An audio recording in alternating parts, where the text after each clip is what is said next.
All right, let's jump right into this explainer. Today, we're pulling back the curtain on the global financial system. We're going to uncover the hidden, structural causes behind some of the most massive banking scandals in recent history. And just as importantly, we'll examine exactly how regulators and the institutions themselves are fighting back to reform a deeply flawed system. It's a question we've all probably asked ourselves after seeing the latest news, right? But to really get it, we've got to look way past those explosive headlines. We need to examine the toxic intersection of unrealistic sales targets, extreme workplace stress, and dangerous compensation structures that basically incentivize bad behavior. It's not just a few bad apples, it's a massive systemic issue. So, here's our roadmap for today. We'll cover the scandals that shook the banks, the root cause of toxic culture, the toll it takes on employees, the risks in compensation, how regulators are tackling this financial Wild West, and finally, rebuilding trust for the future. Let's get to it. Section 1. Scandals that shook the banks and the fallout of systemic failure. 5,300. That is a staggering number. It actually represents the exact amount of Wells Fargo employees who were fired between 2011 and 2016 for sales practice violations. This wasn't just a localized, small-town issue. We're talking about opening unauthorized accounts for customers on a massive scale, which completely shattered consumer trust. And this perfectly illustrates that this misconduct wasn't just happening down at your local retail branch. Take the LIBOR scandal, for example. Major global banks were literally colluding to manipulate benchmark interest rates. We are talking about rates tied to trillions of dollars, meaning this directly impacted the interest rates on everyday mortgages and student loans all over the world. Traders were actually coordinating their submissions to boost their own financial positions, exposing a massive, gaping hole in regulatory oversight. Moving on to Section 2, the root cause, which is toxic culture. This is what happens when unrealistic expectations meet decentralized power. Now, if you look at standard banking training materials, the ideal sales process is pitched as this great teamwork-oriented thing. Polite follow-ups and a patient, helpful mindset to genuinely serve the customer. But the toxic reality at institutions like Wells Fargo was wildly different. It was a completely distorted culture driven by super aggressive management, extreme pressure to sell products people simply didn't need, and a decentralized structure that effectively hid all these problems from the top executives. So the really crucial point here is exactly how that decentralized structure failed. Look at this timeline. In 2010, banking regulators actually mandated an enterprise-wide complaint system, but it gets delayed. Fast forward to 2013, and over 1,200 employees are fired for shady sales practices, yet as crazy as it sounds, the board of directors doesn't learn about the full 5,300 terminations until September 2016.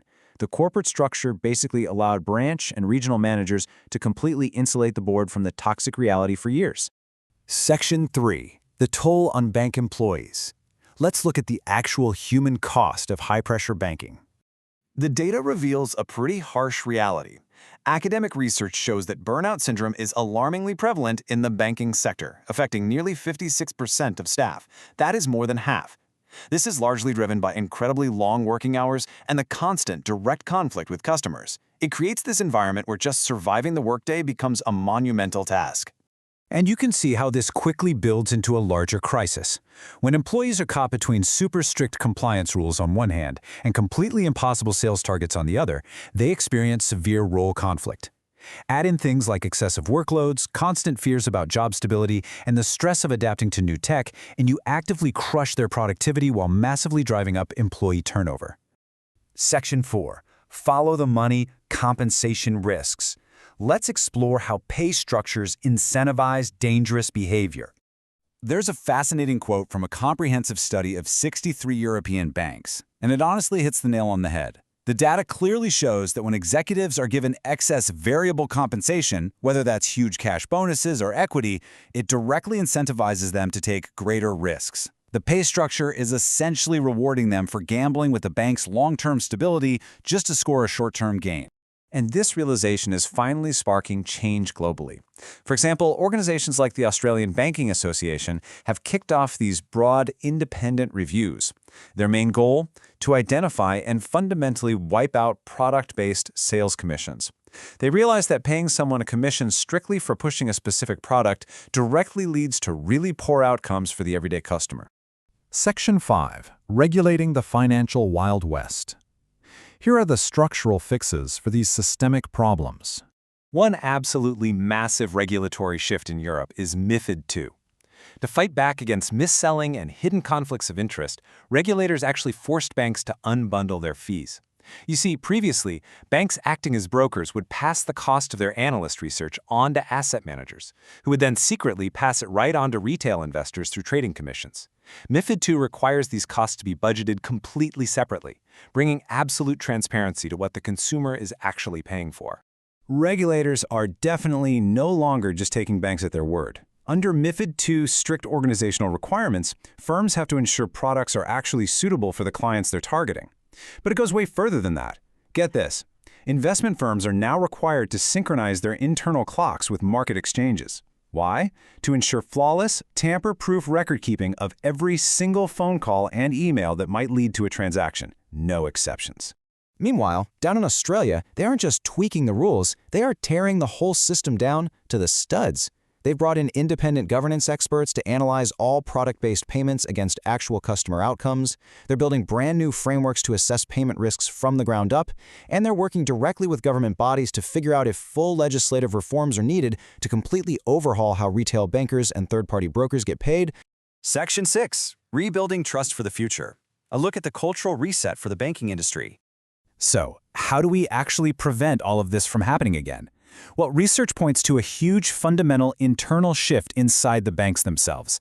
It demands ethical leadership, where the tone from the top genuinely prioritizes customer welfare over making a quick buck. It requires robust oversight, realistic sales targets, and a totally customer-centric approach, where transparency isn't just some corporate buzzword, but the actual core operating model. We actually saw this kind of cultural reset attempted in the real world. Following their massive scandal, Wells Fargo's new CEO traveled the country on a conversation tour. The goal was to personally apologize to the staff on the ground and roll out confidential culture surveys.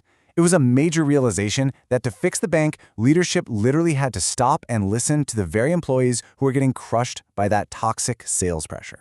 And practically speaking, moving forward, a lot of institutions are completely scrapping those traditional toxic commission quotas. Instead, they're shifting to a balanced scorecard approach. So rather than just looking at product volume, an employee's bonus is now tied to a mix of financial success and non-financial metrics, things like customer satisfaction scores, teamwork, and strictly following compliance rules.